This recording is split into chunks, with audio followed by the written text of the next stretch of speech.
Okay, we're live. Okay. Okay. At this time, we will call to order the regular meeting of the Board of Education, Suffern Central School District, Tuesday, July 1st, 2020. Let the record reflect all board members are virtually present. We will read the executive session motion. It states as such: the chair will entertain a motion to go into executive session for the purposes of reviewing with the acting superintendent of schools and assistant superintendent of human resources potential candidates for security supervisor, discussing the engagement of general counsel and alternate counsel, discussing annual evaluation of acting superintendent of schools, reviewing with the acting superintendent of schools, assistant superintendent of business, and school attorney litigation brought by East Ramapo Central School District versus Suffern Central School District, Rockland County Supreme Court, index number 3241/2020, and related appeal to the Commissioner of Education, dated July 20th, 2020. Reviewing with the acting superintendent of schools and school attorney the matter of Eric Rizzo versus Suffern Central School District, and reviewing with the acting superintendent of schools, assistant superintendent of human resources, and school attorney SEA grievances 7.2019, 8.2019, 1.2020, and 2.2020. A quick note that after the public session, we will go back to executive to finish one topic that we did not have time to complete before the meeting. So we will not be coming back to do any type of votes or anything like that. So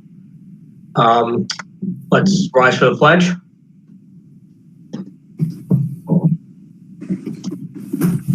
I pledge allegiance to the flag of the United States of America and to the republic for which it stands, one nation, under God, indivisible, with liberty and justice for all.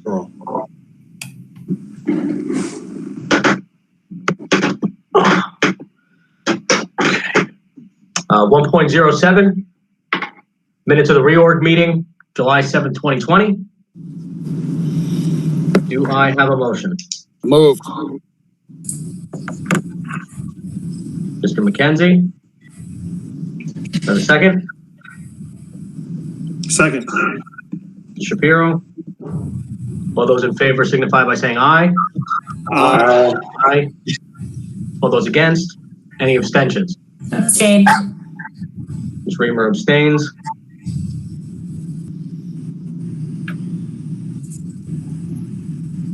(1.08) minutes of the regular meeting of July 7th, 2020. Do I have a motion?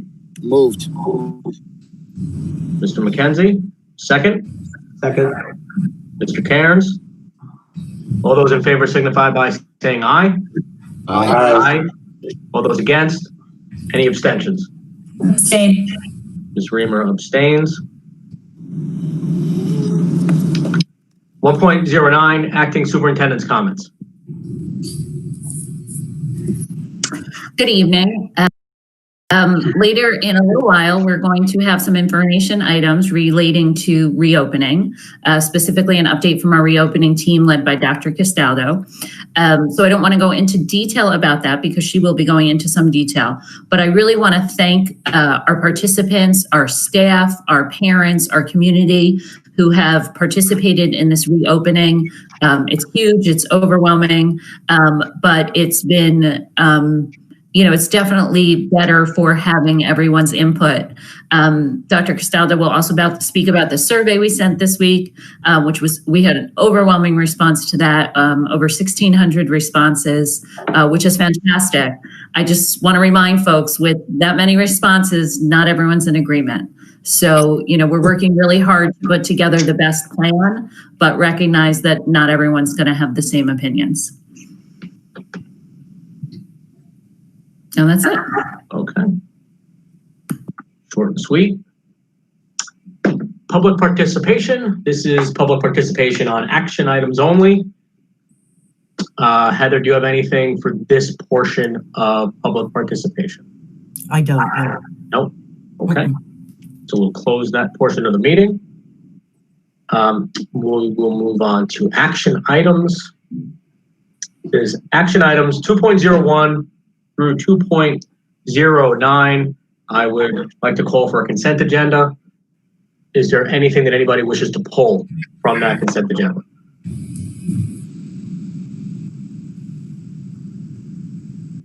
Nope. Okay. So this will be a consent agenda for action items 2.01 through 2.09. Do I have a motion? Moved. Mr. McKenzie, second? Second. Mr. Shapiro?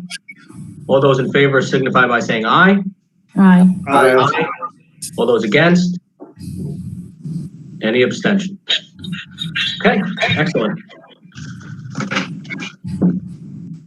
All right, moving right along. Matt, Yes, were we supposed to put something on the agenda? yes. But before we close, well, okay, that's okay. We haven't closed action items yet. Before we close the action items, Chris, thank you. I forgot.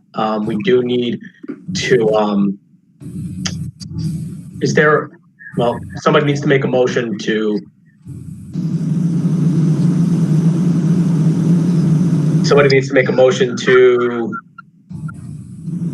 amend the agenda so we can add a walk-on item. I would like to make a motion to add the walk-on item. Okay.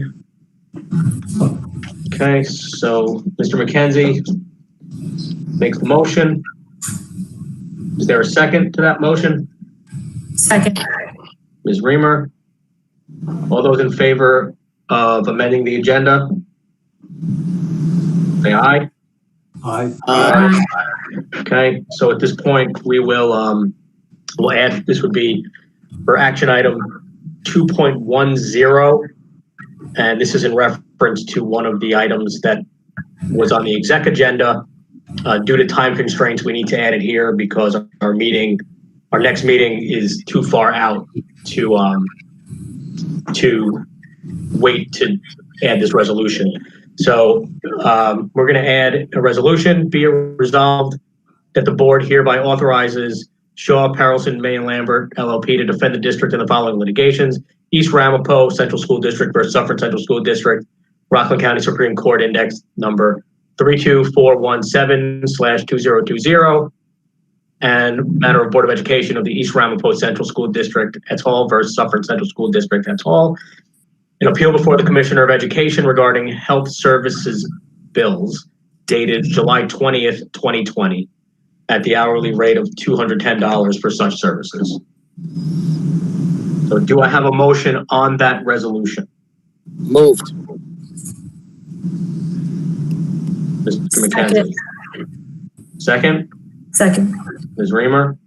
All those in favor signify by saying aye. Aye. Aye. All those against? Any abstentions? Okay. All right. Motion passes. Thank you. And again, Chris, thanks for reminding me. Okay. So now we'll close action items and we'll go to the information items. This is 4.01, reopening team update. Dr. Castaldo, I believe I will turn this over to you. Okay, great. Thank you. Just give me a minute to get my presentation to share. Eric, I think you have to unshare. There we go. How is everybody doing tonight? Always great. I'm asking because, of course, that's part of our social emotional foundational program, the LEI, but I'm also asking because the further we get into reopening, the more overwhelming it seems. I think Mrs. Weber referenced that at the beginning. We received the guidance from the state and it's more overwhelming than it was before. So let's unpack this a little and see where we are. We started with our goal. You have seen the goal before. You may notice a difference in this goal. It now says we will enable a smooth transition back to and between traditional, blended, and remote learning. And the reason why it indicates that is it's quite clear in the guidance that the state is at least considering that we may be moving, hopefully with fluidity, between these three environments next year: traditional, blended, and remote. And again, when I say traditional, it's not the look of traditional that we left on March 13th. It's traditional with social distancing. I haven't seen anything that's telling me we're going to be traditional without social distancing anytime in the foreseeable future. So we need to have the ability to move flexibly and with fluidity between these three environments. So the goal's been adjusted to reflect that. Again, we have all of our members that we noted before. What you might note is over here in this section, we have even more teachers, faculty members than we had before on the team, including more of our medical staff, our nurses. We have quite a bit more parents at this point. From what I can count, there's maybe 250 people that have requested invitations for Thursday's night meeting, and I've had comments and active participation by at least 100 up until this point. So after Thursday, this might be even higher. And students, we have at this point approximately 40 students that have requested the link for Friday's meeting as well. So I'm excited about that. Our timeline, this timeline looks a little different than the one I shared with you before. It's one I prepared for the families, and it seems to be a little easier to read. So we're going to go over that. We are right about here. So on July 13th, we were anticipating receiving revised CDC reference docs and the Regents directives. We actually got the Regents directives on July 15th, and we received updated Department of Health, New York State Department of Health information. We have not received anything else from the CDC. So right now we are using the updated Department of Health information and the Regents docs to form our plan.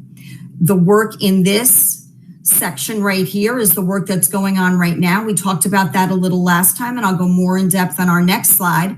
But it is anticipated that on July 31st, we will submit our plan to New York State Ed. That will be uploaded in the portal by probably most of us that are on the team will have a little bit to upload, and then Mrs. Weber will actually push the final submit button. And then somewhere August 1st through the 7th, we will get the governor's decision as to whether we can, as a state or even as a county, reopen. So right now, you might recall this from last time, we are firmly in phase 3, which takes place from July 14th to July 24th-ish. These dates are all very fluid. We received the government directives, and we have looked specifically at our buildings capacity, not building capacity as in creating capacity right now, but what do our buildings have in terms of capacity for the students, what transportation will look like and what capacity we have for that. And we've assigned the checklist from the New York State Ed guidance. So that guidance document came thankfully with a summary in the front that had a checklist, and we've assigned which teams are responsible for each pieces of that. We have, as Mrs. Weber indicated, a parent survey went out over the weekend. It actually went out on Sunday. It closed today. We had over 1,600 responses. That's a tremendous amount of responses. We had 500 in the first hour, which we believe to be a record for Suffern Central for sure, probably for many of the surveys that go out. One thing that is sure is exactly what Mrs. Weber said. There are many ideas out there. There are many ways for us to reopen. And most of our parents are firmly in one idea or another idea. There is not consensus in one spot. We have a lot of people who are very committed to the ideas that they have. So suffice to say, when and if the reopening plan, when it's all put together, there will be no way that we will please everyone in the district, all the families. There's just no way to do that. The ideas are too divergent in what people would like to say. Right now, the committees are meeting. Those are those 3 different options that we have to have. Again, traditional, blended, and remote. We need to submit a plan for all 3 of those areas. So all 3 committees are working right now and discussing their specific plans. This is today, the Board of Ed update. We have future meetings planned for both community and students, and then we will be getting feedback on the plan. Phase 4, again, is to prepare that final plan, and we're going to take about a week to do that, to put all of the final decisions together. And then again, Mrs. Weber will submit it on the New York State Ed portal. Let's talk a little bit about a socially distanced classroom. And I felt that I wanted to do this because I think, much as I said traditional would even be socially distanced, I think we're all thinking school as usual. And not that I want to call myself out, but if you went to school when I went to school, this is what a classroom looked like, and it doesn't look that different. However, if you've worked in schools anytime in the last 10 to 20 years, this is not what our classrooms looked like. This is one classroom at RP Connor that we separated the desks. By we, I mean the custodians, separated the desks the 6 feet necessary for the children, plus the extra that's considered needed. So these are about 50 square feet per desk. So you can see the desks need to be this far apart. The desks need to be separated enough that a child could walk up to, you can see the teacher's desk is here, could walk up to the teacher's desk without having to walk too closely to any of their peers. Students would be required to wear their mask when walking up to the desk and when not socially distanced. So it's possible they will have mask breaks during instruction if they are far enough from their peers, but they may need to wear masks during instruction. One thing you might notice is it certainly doesn't look like a full complement of desks, even for us. We have very small class sizes, and yet we would need to go even smaller to fit socially distanced. So this is an average room in our district, which is 700 square feet, which fits approximately 15, but that includes the teacher. So it's actually 14 students and the teacher could fit in a socially distanced classroom. The other thing you might notice, I made that joke before about what the classroom looks like. Not only are the desks in rows, but the only thing in this room are the desks because all of the soft surfaces need to be taken out. What's left are the hard surfaces that are easy for us to clean and disinfect. So this is a socially distant classroom, and this is what it would look like if students are coming back for a traditional look or when they attend in-person brick and mortar school for the blended hybrid look. So I wanted to give everybody kind of an idea so you can wrap your head around what that experience would be. Okay, the traditional group. When we looked at the checklist that the New York State Ed provided, we tried to group the categories of activities and sorry, I'm losing the word entirely. Activities and protocols that needed to be built for the plan. The traditional group is we're addressing all of the protocols regarding attending with socially distant measures and for cleanliness. So you can see a mask protocol is here. Arrival and dismissal. How will we do that for students 6 feet apart? Will we be staggering arrival and dismissal times to allow for that 6 feet apart distancing? How will we move students around the building? Where will lunch take place? How will the children get lunch? Are we going to stagger the times of lunch? What would recess look like socially distant? Fire drills and lockdowns. This is a big piece. The guidance requires that we still have all the full complement of fire drills and lockdowns, which is 8 fire drills and 4 lockdowns a year.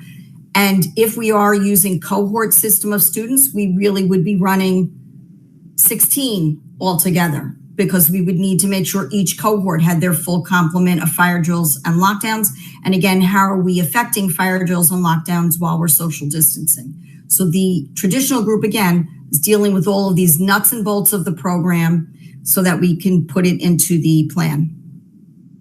The blended and hybrid group is focusing heavily on how are we going to schedule students, what would be the priority students that need to attend, perhaps more frequently than others, how are we going to do class assignments and cohorting of students, what would those cohorts look like, do we want 2 cohorts, do we need 3 cohorts, do we need 4 cohorts?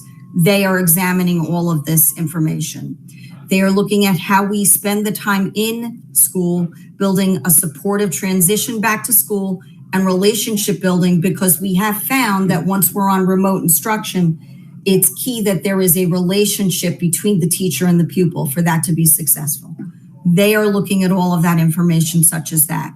They are also working on MTSS. You might know that as RTI. It's multi-tiered systems of supports. We're going to need to have a very structured multi-tiered system of supports, RTI system, going forward, because the kids are in the classroom some of the time, out of the classroom some of the time. So the blended hybrid group is working on that. And the fully robust remote group is working on this phrase that was in the New York State Ed guidance, substantive daily contact. What is that? What does that look like? How do we ensure it's happening? They're looking at both the synchronous and asynchronous instruction we can offer. They are looking at how we maintain relationships and engagement with students if they are on a full remote environment like we were in March, April, May. And also one of the big pieces is compressing the curriculum. How can we compress the curriculum so students are taught the essence of what they need to be taught if we are in a remote environment that doesn't allow us to have as much of that contact as we've had before? So as you can see, all three of the groups are addressing different pieces of the plan. Lastly, we had to add in the district group. Okay, which pieces of the plan is the district fully responsible for? And by the district, I mean central administration and other administrators. So things like contact tracing, we need to have our own system of contact tracing, and our system needs to dovetail with the Rockland County DOH system. We need to have a communication plan and system. We need to figure out transportation, ordering of supplies, examining other alternative spaces that may exist for us to use for student instruction. Some obvious ones that come to mind would be leasing other buildings, but then also how can we use and repurpose spaces in our own buildings already, spaces like gyms or cafeterias. They are looking at ventilation. They're looking at that whole concept of what are the vulnerable populations among the students and the staff and how we can address their needs. Our closure protocol, what triggers will mean that we need to close a building, close the district, close two buildings, all of those kinds of parameters are being built. And then much of this here has to do with physical plant and how we get the physical plant up and running and the protocols for cleaning. There is talk of whether we need to adjust the calendar or not to allow for a professional development for teachers and administrators, and IDing a COVID-19 safety coordinator and the health leads for each building. So you can see the district has quite a bit to do as well. All of this, again, is moving forward in these last 2 weeks.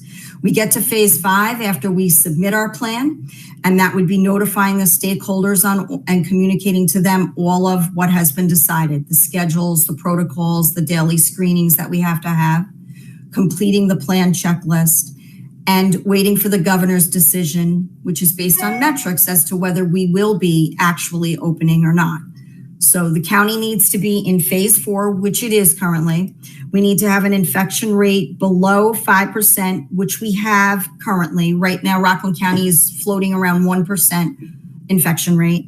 And we need to, we would be closed if the infection rate rose above 9%. So that's the piece that remains to be seen as to whether we're going to be above that at that point or not. And we'd be given the go-ahead, the green light from Governor Cuomo to open the schools. Besides the work that the committees are doing, some upcoming things are the next parent and community meeting, which is this Thursday night at 7 p.m. We're doing it at that time to capture more parents and community members. Paul, did you have a question? No? Mr. Castaldo, it should be July 23rd if it's Thursday. Oh, sorry, you're right. I could probably change that right now. Let's see if I can't change it right now, but I'll change it on the screen. Okay, Thank you. How many times did I preview that? Proofread it? I had other people proofread it. There you go. So this one is being done a little differently. The 2 meetings before this were Google Meets that invitations were sent to the parents who had emailed in that they'd like to go.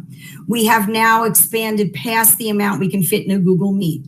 So this meeting is being done on Thursday night, live stream on the YouTube channel. This is the information you need to access it. Any parent who wants to make a comment or has a question or concern can either email me ahead of time or type it in the comments section of YouTube. And this one, I'm going to have someone with me. Mrs. Weber will be a part of this meeting as well. So we're actually doing this meeting together. So that's our next meeting with parents. We also have a student reopening team, which I hope I have this date right. They are meeting on Friday at 1:00, and any student who wants to attend that meeting should email reopeningteam@suffernCentral.org, and I will send them the invite. So that is our next meeting for students as well. We are having a staff and faculty meeting on Tuesday, the 28th. And if you email, I will send you the invite for that one. So that's the work that the team has been doing in the past 2 weeks since the last time we met. I think it's been 2 weeks. And also the quite packed we have these next 2 weeks coming up to submit the plan. We're really hopeful that we can come up with some creative and innovative ideas for Suffern Central. When the guidance came out from New York State Ed, it does state that we need 6 feet of space for social distancing. It did not lessen that amount of space. So that's about 50 square feet per elementary child and about 60 square feet per secondary student. So I'm pretty sure you can guess from the picture I showed you of the classroom that fit about half of the number of students, or about 14 desks. So that's a little bit more than half for our classes. We tend to have small class sizes. I'm sure you can guess from seeing that it would be difficult to fit all the students in 5 days a week. It is possible we could fit all of the elementary students in within the social distancing if we reconfigure the elementary schools somewhat. The high school and the middle school would need to be on an A-B cohort at least. About half of the middle school students fit within social distancing guidelines in the middle school, and about half the high school students, probably a little less than half of the high schools, or a little more than half the high school students fit into the high school within the social distancing guidelines. So those are concerns that we have right now. The teams are working on ideas to address those concerns. So thank you for letting me give you another report out. The teams are doing wonderful work. We're surrounded by, the teams are full of and surrounded by people that are really working their hardest. I'm quite proud that I'm doing this with Suffern Central and the people that are here and the time and the commitment they're putting into it. I just wish we weren't in this spot. Thank you. I think that the amount of work that you've put in and the amount of work that all these committees and all the people that are involved to put in is just amazing. It is. I'm amazed, and I'm even amazed by the amount of parents. I'm getting emails all the time from parents with fabulous ideas as well. They all want to join the committees. I mean, we literally outgrew Google Meets for that meeting. I think that's fabulous. We got 1,600 responses to the survey to let us have an idea of where people sit on this topic. It's been an amazing response. Yeah, and honestly, and I give you all even more credit for doing this without even knowing what the ultimate decisions are going to be from the state. You know, you're working half blind with this, and to be able to go this far and to develop these ideas and concepts and possibilities, I think it's fantastic. I think it's great. Thank you. It is frustrating to have to put in for all three plans and all three scenarios. I mean, I understand their thinking on it, being able to move between the three. But if we were able to focus a little bit more, we might be able to develop those plans even better. But we'll see. I'm sure we can do it. Suffern Central is a wonderful spot, so we can make it work. Any other questions? No, Lisa, just a tremendous job. Thank you. I can't imagine what you're running into, but I got to say, you're really tackling it. So thank you for your effort. Yeah, it's not all me. It's everyone else. No, I'm sure, but thank everybody. But, you know, you're hearing it all. So thank you. Thank you. Okay, so I think I stopped presenting, and I believe Mr. Schloika is up now, right? Are there any, well, before we move on to Mr. Schloika, are there any other questions or comments that anybody has. I think Mrs. Reimer. I see, Melissa, your hand's up. Yeah, I was just wondering, I saw some things on social media where parents had some ideas, now that some schools closed, unfortunately, like Sacred Heart.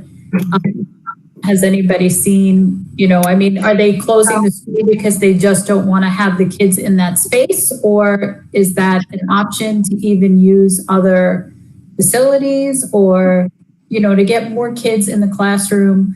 I think even with the high school, it's so important that live learning environment than even watching it on a Zoom meeting is so important. I do want to keep everybody safe. I had COVID-19, so don't get me wrong. I'm not saying open schools and everybody should come, at all. Our teachers, the staff, the kids, everybody should be healthy.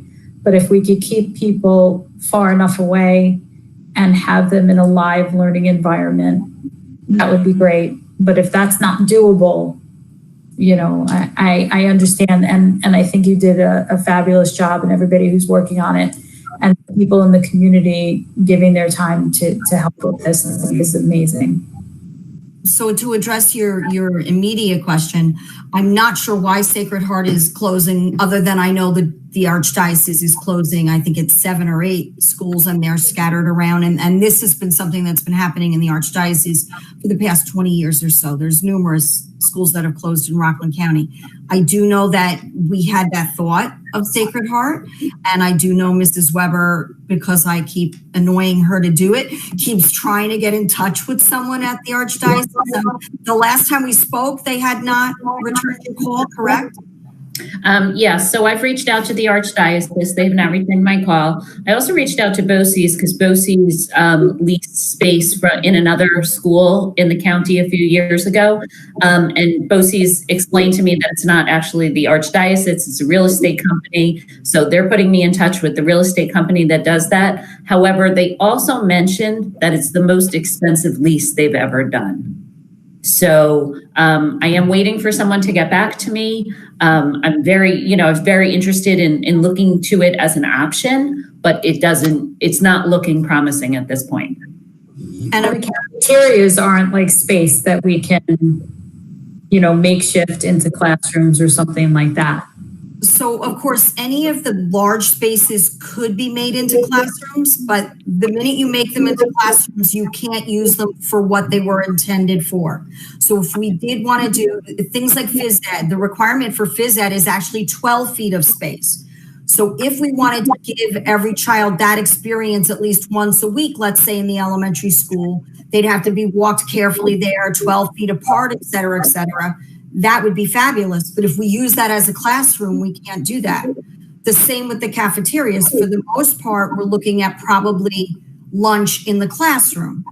But in my mind, I envision a better experience would be once a week you get to go to the cafeteria, let's say, if we could. Well, once we use the cafeteria as a classroom, we can't do that. There's a lot of suggestion in the plan. And by the way, it was a 145-page guidance document that they sent out on July 15th, and we're to turn this plan around by July 31st. So people are really doing a yeoman's job getting through this document. But one of the things is to use outside spaces as much as possible, which of course through like October, we probably definitely can.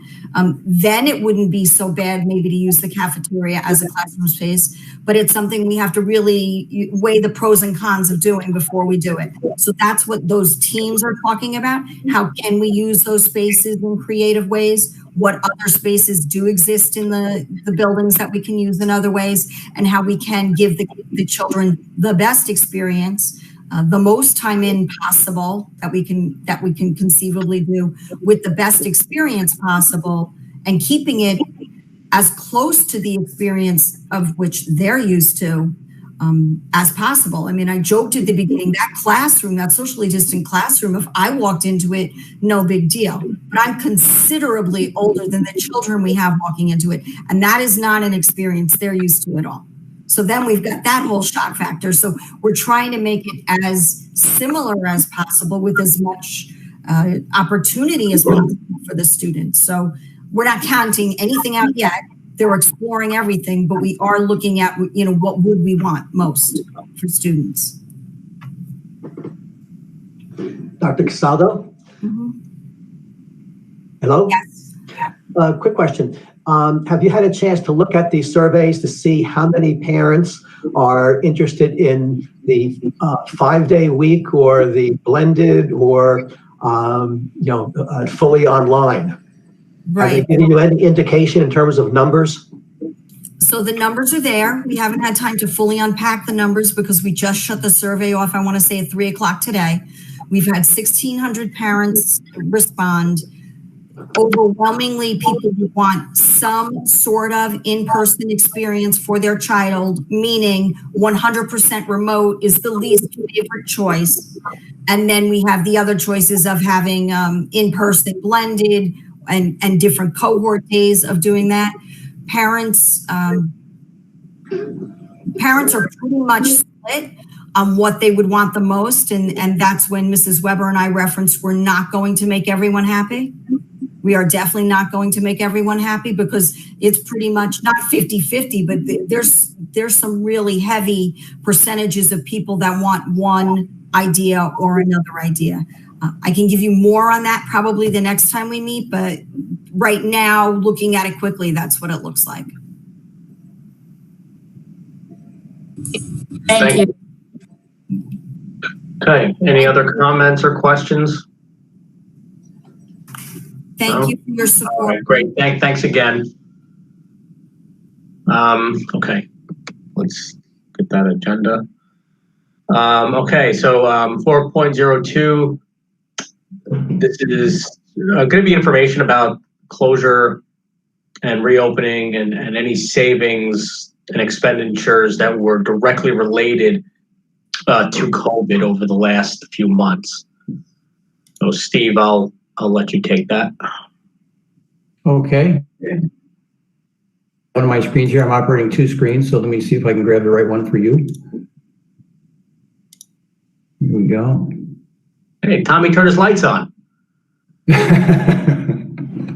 All right, can everyone see my spreadsheet okay? I see it. Can you see the spreadsheet okay? Yep.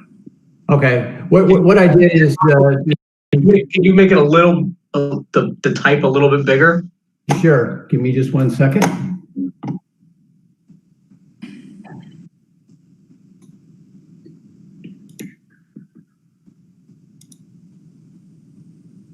How's that? That's better. Better? Thank you. Yeah, thank you. All right. I'll just briefly walk down through, a lot of this is the same as we reviewed from the last time we went over this, but these of course are unaudited figures currently, but what I did is I walked down through the budget with our buildings and grounds folks and our treasurer just to confirm these numbers. And yes, I did round them to the nearest thousands, just so you know. So no, you don't see dollars and dollars or pennies or anything like that here, so you won't. Again, in the left-hand column, the budget savings from sports travel, BOCES, extra duties and fees, these all remain relatively the same. You voted on coaching stipends not too long ago, so those have now been added. Conferences and travel now have been completed, so that those savings have now been added as well. You'll also notice the budget and election vote has also been added as an extra expense of $76,500. For our election and our vote, for all of our ballots and our postage. Our security, you'll notice here is an offset. We actually would have saved about $50,000 because we wouldn't have all the extra after-school events and weekend events now. But now we actually have some extra security to keep folks off of our fields and out of our parking lots and out of our schools currently. So that's the offset that you see there. Custodial overtime, again, would have been approximately the same. That number would have been $75,000, but after we were all sent home, if you will, or the children were sent home, in March, we spent the next 2 weeks literally cleaning every building from top to bottom. So it was all hands on deck. to obviously remove any traces of any kind of COVID that we possibly could. So everything was disinfected, from top to bottom, as you know, and kind of the white wrapper was put on the door and no one was allowed to enter, except our middle school where they were making the breakfast and lunch for our children. That was the only building that remained open, the cafeteria. Everything else was again, a white ribbon was put on it and it was closed. Other related items were RCC and other associated rentals that we normally would have had for our graduation that we did not pay, of approximately $10,000. Retirement stayed the same, and the retirement incentive stayed the same. One of the things that we did have in relation to the RCC and the graduations is the offset of the virtual graduations, which was approximately $20,000 to the companies that were involved and BOCES for that. And as we continue to move down, BOCES Educational Services, you'll notice there's still a question mark. They have sent us an email to saying they're working on it. They're still working on it. They're not quite sure exactly what the number will be for our refund. As soon as we know, you'll know.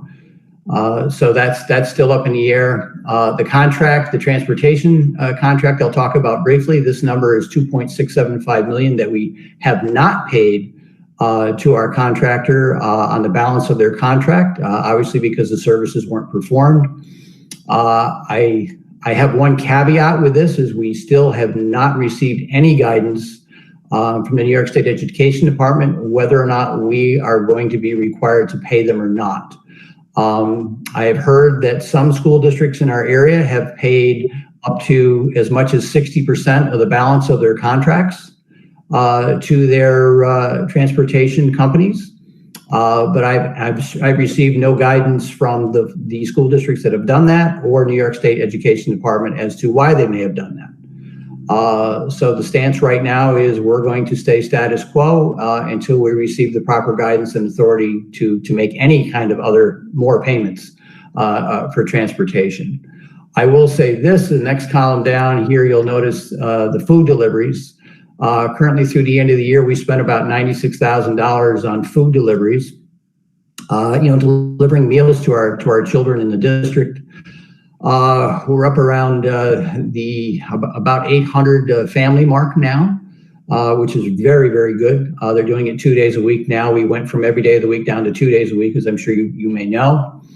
But again, there's a question mark on this as far as will the district get any aid on this transportation costs or not? I posed the question to both New York State SED, to their transportation department. I've also posed it to the New York State Child Nutrition, and no one has an answer as of yet on whether or not we'll receive anything back from that transportation for food deliveries. So there's another question mark on that one.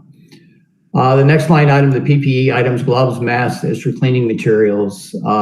So far, we've spent $216,000 on these materials. And as you can see, they range from everything from gloves to masks to special cleaning materials to, I'll call it the Ghostbusters guns that we bought. We bought 7 ionic guns to go and disinfect all the buildings. It puts out like a fog spray, a mist, and it disinfects everything that it reaches. So that's a good thing.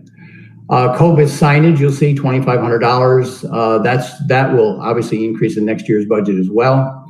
One more ticket here to talk about is technology. And this is broken down. I have it written over here. Let me just break it down for you just briefly. Laptops, for voting in remote offices were about $15,000. Mobile hotspots were about $2,000. Chromebooks, iPads, laptops, and cases were $750,000. So that's how that number falls out.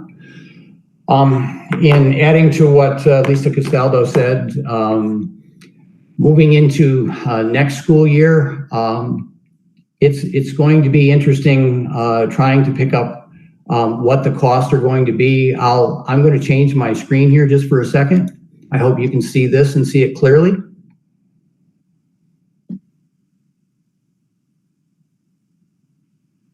Can you, Matt, can you see this clearly?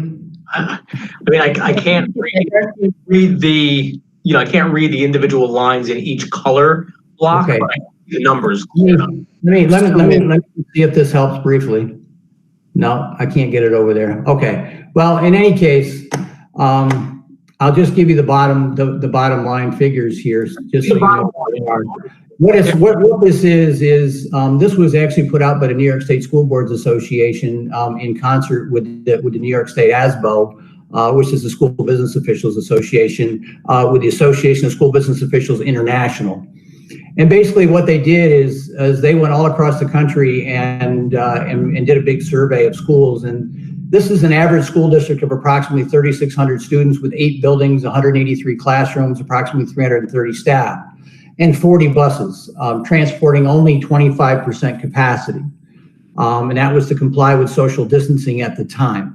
Now, the new CDC regs and Department of Health regs now fly in the face of this. But in any case, what they came out with was just to open school, it was going to cost approximately $1.8 million to open schools. They did everything from adhering to health and monitoring and cleaning and disinfecting protocols with hand sanitizers, disinfectant wipes for classroom, no-touch thermometers, oximeters, electronic disinfectant sprayers, which we already have, deep cleaning of the schools after confirmed cases, hiring staff to implement health and safety protocols, additional custodial staff, increased cleaning and disinfecting the schools and buses to prevent any spread, ensuring at least one full-time or part-time nurse in every public school, ensuring one aide per bus to screen student temperatures before boarding, gloves for custodial staff, daily disposal of masks for students who do not bring masks from home,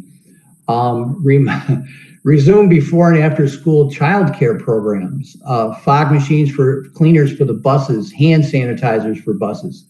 And that total they came out with was $1.778 million. And we're right on track to spend all of that and more to open school, depending on which of the 3 scenarios that Dr. Bustaldo is working on that we actually end up with. The costs are just, like transportation, masks and sanitizer, food services. Is it going to be in the classroom? Is it going to be a hybrid situation? Will it be traditional? Think of all of the shared class items that we have, like for labs, for example, for science, computer labs, robotics, Project Lead the Way, all the things that multiple students, touch and handle while they're working together in teams and groups that we now may have to buy multiples of, so that does not happen, to help stay within the guidelines and prevent the spread. Think about our libraries, for example, of books and periodicals and things like that multiple students touch. The list just goes on and on. As we think of one, you can think of 10 more. Some of the things that we're also doing right now is we bought some ventilation equipment to follow the new guidelines. One of the things we got out ahead of this because we kind of knew it was coming. So we bought some UV items for our heating and ventilating equipment because now they're talking about what they call a PERV 13 standard, and the problem is most heating and cooling units can't stand that kind of stifling to the airflow for that kind of filtering.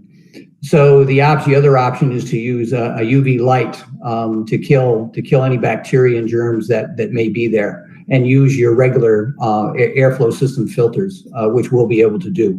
So kudos to John Palma and his team for being on top of that and getting out there and getting those purchased. So that's what we have so far. And I'm sure, Dr. Bustaldo may have a few more thoughts in her head. But as we move forward and as we get clarity over the next few weeks, we're going to be putting some numbers to this of each scenario and how we move forward, for next year's budget. But it won't surprise me at all when the additional costs will be upwards of between $2 and $3 million to try to be able to open school. And to continue to comply, depending on how many masks that we need to provide, when children lose their mask or it gets dirty or they need one, all the way from trying to take temperatures and before they get on the bus, when they get to school, how do we accomplish the logistics of all of this? is certainly going to be a huge hurdle for all of us. So I'll go back. That's my presentation, and I thank you very much for listening. Again, that is just so much to digest. Yes. And it's so much unknown. So, thanks for putting it together. Yeah, and I will say this. I'll give kudos to all the groups out there, from the local ASBO group to to the Rockland County BOCES group, to the Lyric, to Questar 3 BOCES, to all the groups out there, HR groups and superintendents groups and everyone, because they have been very forthcoming in all of their discussions and what their results have been and what their thoughts have been moving forward, because this is going to take every one of us to be able to get through this and get it together for parents and kids. And to echo the words of Dr. Castaldo, we'll get it done because we have the greatest team in Rockland County, if not the state, I believe anyway. And we'll get it done. We always do, and we will, for the kids. Great. Thank you, Steve. Any I'll questions? stop here now and Any questions from anybody? No? All right. I mean, it's a lot of information, but it's nice to see the breakdowns of what we've saved and offset by all these additional expenses that nobody could have ever predicted. And we'll have to see what happens in the next couple of months. There's really nothing else we can do. Well, as you said very accurately, it's going to be one day at a time as we move forward, and the beginning of August is what we're all going to get an education on whether or not we can open and how we open. Right. Wow. All right. Well, thanks again for presenting that. You're very welcome. Okay. If there's no comments, then we'll move to board member comments. Anybody? Mr. Shapiro? Yes, to Steve and to Dr. Castaldo, really two awesome presentations. Sobering, I guess, would also be a word that I could use. Certainly with the reopening team, I mean, you're tackling a bear and you're wearing mittens. I mean, it's tough. It's very, very tough. But it's great to see that we have so many parents and community members who are taking an active role in this and who wanted to be part of it. Obviously, they have a vested interest in it, but that's the Suffern community. So it's great to see. And Steve, other than winning the lottery, maybe that would help, or even better, if we could come up with a vaccine. That would solve a lot of our problems, and that would be great. But I don't see that happening all that quickly. But really, two terrific presentations, a lot to think about for all the people who are watching. This is just incredible. It's just so much, and we just have to, start thinking and being as positive as we can, and just know that there is a positive end to all of this, and we just hope that it comes a lot sooner than what some other people may be thinking. So, but anyway, terrific presentations. Thank you. Okay, thank you. Other board members, any other comments? Yeah, Matt, I would just like to say thank you to all the people who are participating in these reopening committee. It's a huge undertaking, and there's been a lot of support from the community, the faculty, the staff in the schools and the central office. Everybody's been really, really good in putting this all together. And, thank you very much for Mr. Schloika and Dr. Castaldo for putting all this together and really coordinating all this information, because really the guidance that we were given by the state was basically look to the south sky and find the North Star. It really didn't do much at all to help your endeavor here, and it's a huge undertaking. So a friend of mine once told me, just keep putting one foot in front of the other and eventually you'll get somewhere. So just keep plugging away, and I really appreciate what everybody's doing to try to pull this all together for the children. Thank you. Okay, thank you. Any other board member comments?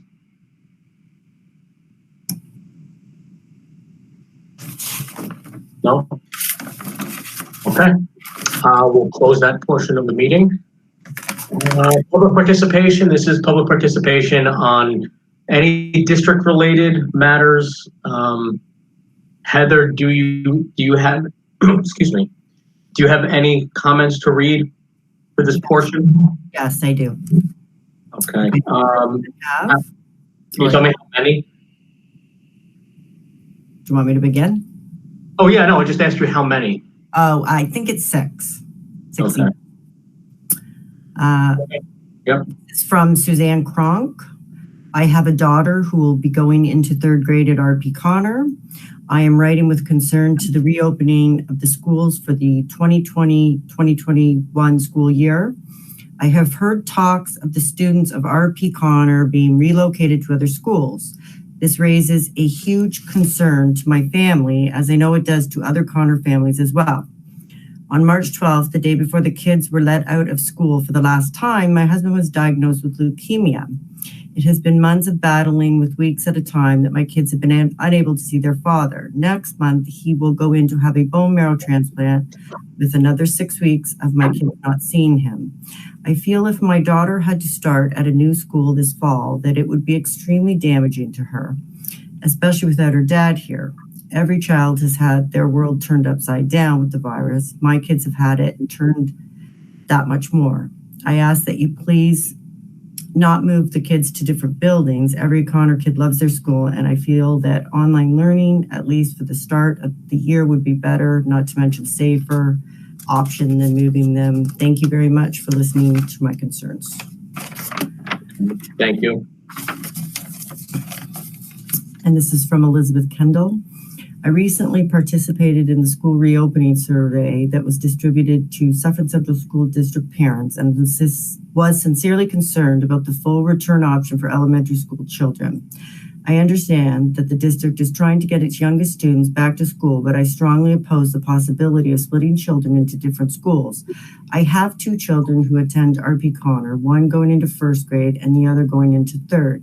The idea of them having to go into separate schools, especially when school is going to look much different to them, is extremely stressful for many reasons.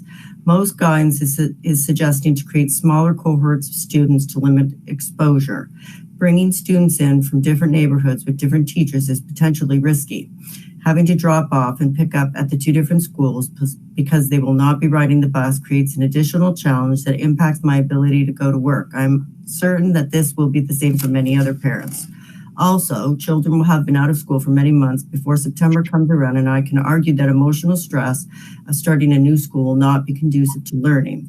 It may actually cause more harm than good. For the social and emotional health, they should at least be able to go into an environment that is somewhat familiar, even though schooling will be very different. I know that this is really hard work with some really difficult decisions to make, but for the health and safety of all, please do not split our elementary schools. The damage will be worse than the benefit. And this is from Kelly Kelter. Pardon me. I'm writing to you out of concern regarding the latest survey that went out to parents about returning to school options as a result of COVID-19. To see the survey contain questions of changing schools to accommodate in-person learning was disheartening, to say the least. I have a daughter entering 3rd grade at RP Connor. If it wasn't for the community of peers and support of the teachers, administration from that school, we would not have survived the last 3 months of this school year.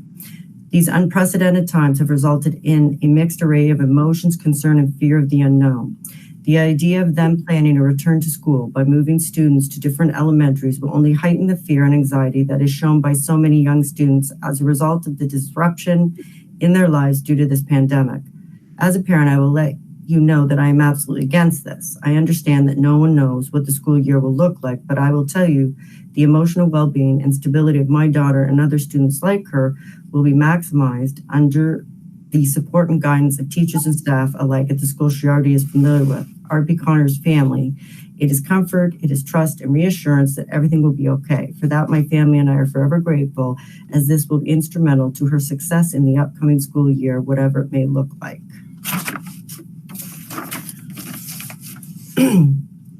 And this, Victoria Brenner. I'm a mother of a third grader this fall. I read about your plans to split kids and send to different schools in our school district. I understand that you're trying to figure out how to make the school environment for children safer, but I don't think my daughter will be happy to go to a different school. I don't want to stress her more out than she already is by this quarantine. If you decide to send us to a different school, I won't let her go to school. And that's the end of that one.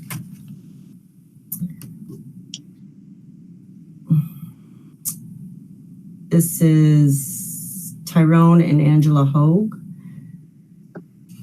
Greetings, this is, we are the parents of Isabella Hogue, who will be entering the third grade as a student at R.P. Connor Elementary School. The reason for this letter is because a great concern to not only us as the parents of an 8-year-old girl, but to all parents who have children as students at R.P. Connor. It has come to our attention that there has been some discussion of children being put into other schools' districts as a measure to combat the spread of COVID-19, while assuring the safety of the children who attend. This is troubling for us, and we are hoping that this will not go ahead as planned. This has been a difficult time for both parents and students alike. The worldwide pandemic has taken its toll on us all, especially our children whose school year has been interrupted. I would like to take this time to express just how much of an impact COVID-19 has on my daughter. Isabella began to cry and complain of chest pains more recently when it was time to do simple stuff like step outside into our yard. As concerned parents, we took her to the hospital to try and get to what had caused the sudden chest pain. And after a thorough exam with an EKG included, the test came back negative and she was released without any findings or cause. Sometime later, Isabella developed the same chest pain, again crying. When we took her to her primary physician, who asked us a set of questions and informed us that this can very well be an anxiety attack, which she is seeing more and more common with the current environment. With this being said, we are asking you to please allow our daughter and other students that are currently enrolled in R.P. Connor to continue to find a way where they can all attend the same school and be safe, as some sense or normality can return back into their lives. We as parents strongly believe that with our daughter's current medical condition, a change in school can only worsen and possibly will not allow her to attend school in whole. We can also provide a letter from her pediatrician upon demand if needed. In closing, I'm asking that you please reconsider this plan to divide students into different schools and districts, and in best case scenario, keep our daughter as a student of the school in which she loves and feels safe, R.P. Connor. And I just have two more. This is from Nicole Myers. What is going on with this board and your lawyer? Is there a motion or case this guy doesn't lose on? Well, the taxpayers foot the bill. Sensitive material concerning students and staff was posted online for over a week before he acted to get it shielded. It should have been done from the start. How many lawsuits will that screw up will cost this community now? In his latest legal masterpiece in the Supreme Court case of Rizzo versus Suffern Central, your lawyer got slammed by the judge for basing his argument on language that was removed from the actual law at the end of 2019. Then he claimed the filings were past the statute of limitations, except he doesn't understand the law or math and was wrong there too. There is a third part to it that got denied too, but I don't understand it, so I won't include it other than to say he was perfect 0 for 3 on this one. Will we be getting a refund on the billable hours from that amazing legal strategy? He was wrong on the Adams case so far, wrong on Rizzo so far, wrong on the teacher case that you were embarrassed and appealed, a decision that you actually won. I didn't even know you could do that. What does it take to get fired around here? Is there tenure for lawyers that I don't know about? I have no problem screwing up all these cases for only $150 an hour, which is a lot cheaper than what you've got now.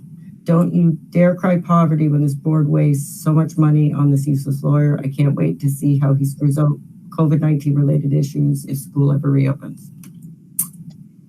And I'm sorry, Heather, yes, could you just repeat the name of that individual? Nicole Myers. Okay, thank you. And this is the last one. And this is from John Oakes. When I watched the meetings leading up to the budget vote, I was shocked and appalled that sitting member Donald Cairns on multiple occasions actively encouraged and campaigned against the passing of the budget. Since his foolish financial stance was overwhelmingly rebuked, the public hasn't heard a peep from Mr. Cairns about it. When challenged by a former employee, teacher, coach, and community member, Bob Veltiti, Cairns had no Point of information, I don't believe this is supposed to be discussed in terms of names. This is public participation. This is not a debate, and it's not for anybody to interrupt. People have the right to stand at a podium and call board members by name. Okay.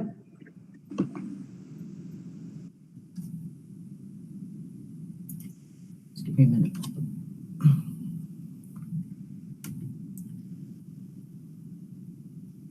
All right, Heather, you can continue. Yeah, sorry, I just lost my email there. So, okay.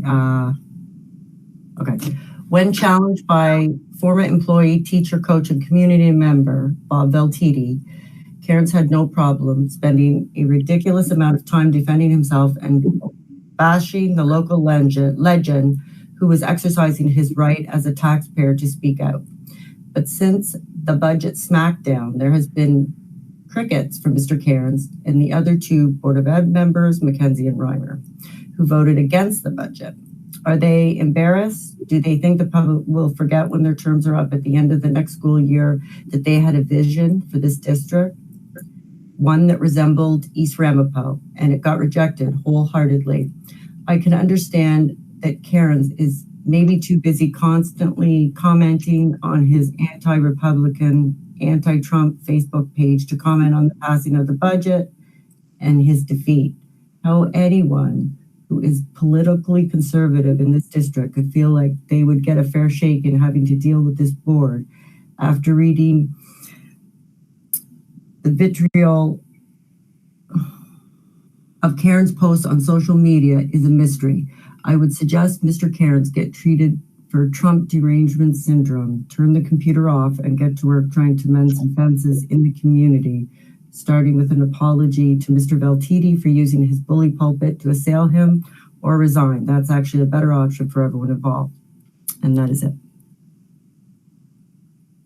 Okay. Can I ask you a question?